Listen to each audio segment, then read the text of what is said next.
Welcome back to the 90-hour build. This is going to be an amazing guitar. It is also potentially going to put me in an early grave because it's all James's fault.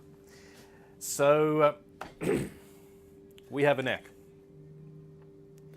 Blank thing. And it's problematic. So, okay, to recoup. Basically, neck, built a neck, nice and straight. Bear in mind, this is a sister piece of Sapili to one in which I've already built a guitar. I think that worked. And that guitar was stable and worked and wonderful. This, after being in our wood store with dehumidifiers and being dried and looked after, and etc., for a year and a half, it moved. So I did this right. We roughed out the neck and then left it to sit. We roughed away a lot of the material and left it to sit, probably not quite as long as I could have because I wanted to film it and keep things interesting. Put the fretboard on, which turned out to be the wrong fretboard, and then with carbon fiber stiffening rods, which don't seem to have worked a jot. And anyway, so as you've watched, I then put this on the milling machine and milled away the excess. And the whole neck has moved. So I left it to sit to make sure it was fine. And we have twist and we have movement. Now, I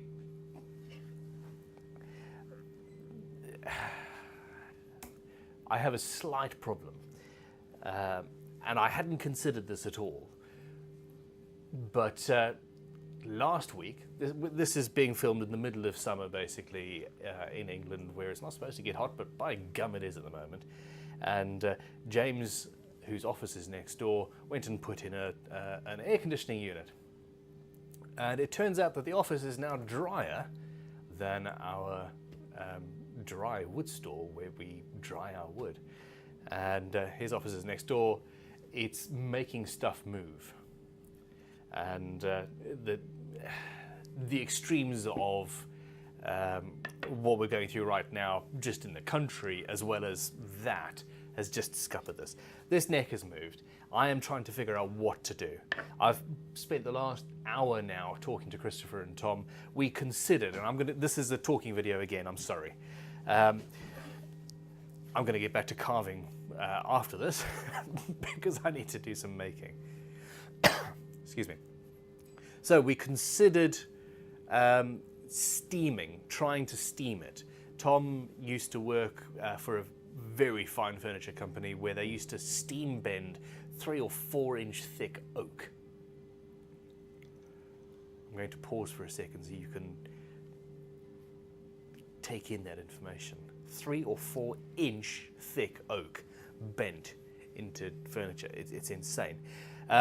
And he said something which, with which I agree, and that is if you're going to bend something, the wood is fine if you're going to do sort of 90 degrees and big massive curves and things, and it tends to stay there if you make a big change to the grain and to the how the wood actually is. If you want to do something small, if you're doing fine adjustments, it wants to spring back. It's not happy. Now we have carbon fiber. These are 4x4 squares. We are going to change now to 4x6 squares, or maybe even 4x8. 4x6 is not a square, it's a rectangle. We're going to change that. It is stronger, but in this case, it's just not strong enough. And this leaves me now at a point where I really need to figure out what the poo is going on. I think that my only real option is to... Okay, I am going to wet the back of this neck because I want to see just how much movement I can make. I'm going to wet the back of the neck, and that's hopefully going to straighten it out a little bit. I want to see what happens with that. But I think I'm going to end up having to split the neck into 3 and put in multi-laminates to make it stronger. Now, a couple of stringers isn't going to make too much of a difference unless I either flip the central section around. So basically the grain, one of the problems is we've got relatively short grain in some places here. And wood, seriously, metal guitars, much better. Or not, they react to temperature a lot worse. So yeah, if I do away with the central section entirely and have the 2 outer bits, the original wood, and then something else in the middle, that would work. That would work fine.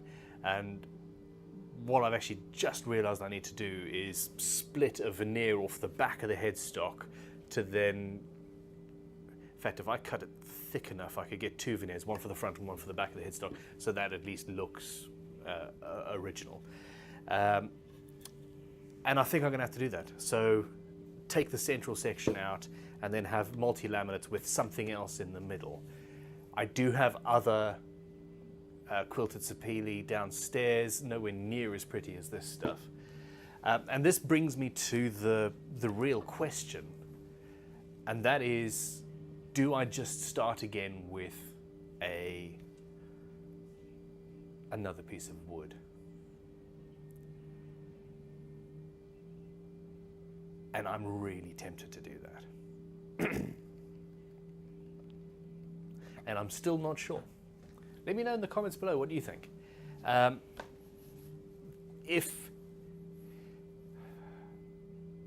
If it wasn't for the fact that this was the 90-hour build using the same woods as the 9-hour build, I would be finding another piece of wood. If this was for a customer, I would 100% be finding another piece of wood. I would phone them up and say, look, I'm really sorry, this piece of wood is da-da-da-da, can we do something?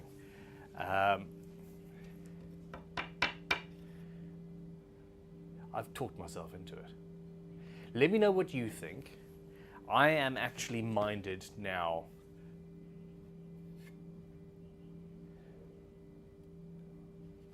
I am of a mind to make a new neck, possibly using some of this wood, possibly not,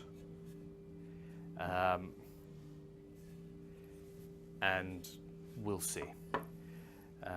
But the smaller, the less of this that I use, the more stable the new neck is going to be. So at which point does it become a new shovel? You replace the handle, you replace the head, you replace the handle, you replace the head. When's it a new shovel? Or is it the same old shovel with new parts? I think that this shovel is going to be just replaced, mostly, with like a small percentage of normal stuff. I mean, this is the thing. So I started this morning fully prepared to turn this fantastic SJ Addis chisel into a mini router plane so that I could make the truss rod channel deeper, and then we'll get the fretboard on and go and cut some fret slots and progress with this build. It hasn't worked. But anyway, you know, these things are sent to try us, and this is just the way of it. I am going to rescue as much wood from this as humanly possible once I've decided what I'm going to do. I am not going to rush into it. I need to seriously think about what I want this to look like and how I want this guitar to end up being. I am thinking, though, I'm thinking rosewood neck.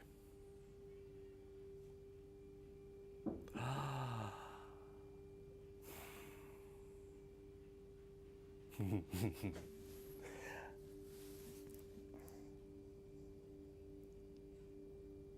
you know what I could do? And I'm not promising to do this. What I could do, if I have enough material, hold on, I'm on a wired microphone again. Our lapels are just, I don't know, causing trouble. How much?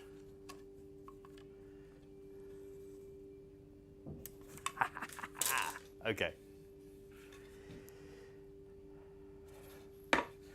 Okay, what I think I'm going to do is I'm going to cut some veneers from the headstock, and so that I can save some veneers, and we'll have that headstock, and that'll be nice. I am going to make a multi-laminate rosewood neck up. I'm basically taking the 9-hour build and flipping it around. I'm going to cut the back section of this quilted sapedi off, and I'm going to flood that with resin and turn that into the fretboard, potentially.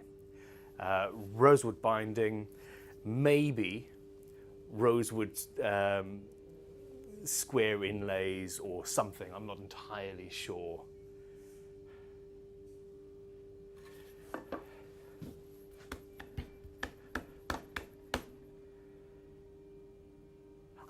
I'm pretty sure I'm going to do that.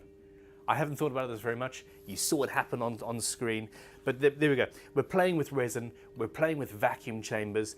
I think that I can turn this into a stable enough fretboard that it would be useful. I think it would be really pretty. We might not even do any inlays at all. Yeah, I don't know, but that's where I'm at right now. Yeah, that's where I'm at right now. Multi-laminate rosewood neck.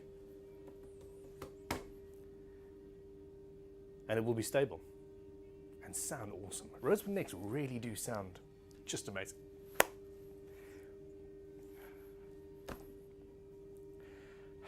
Rosewood necks really do sound just amazing. Okay, I'm going to stop talking. I need to go and have some more coffee and find some rosewood.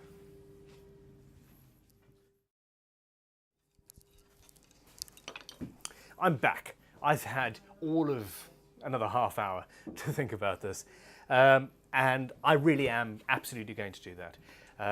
We are going to build a vacuum chamber, in other words, a brown tape lined fretboard sized box that will then go into a vacuum bag and will pull the pressure out, and essentially that pulls the air out of the fretboard and it's replaced with resin, and that will 100% stabilize the fretboard and will be good. I'm thinking about maybe slightly tinting that resin so that the fretboard will be darker. I like dark fretboards, and yeah, I think that would look really nice. So that is going to make use of that, and then I suppose any other little bits and pieces will be turned into tools or things at some point. Now, the new neck is going to be multi-laminate rosewood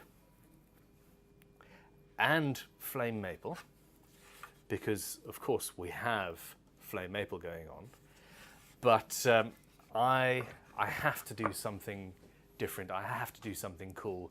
I have to push myself. I nearly said I have to push the craft. If I don't do that, what's the point? This design has very organic curves and lines, and is, well, that is what it is. What I want to do is have a central section of rosewood that starts thick here and then goes through a curve up to the top. So,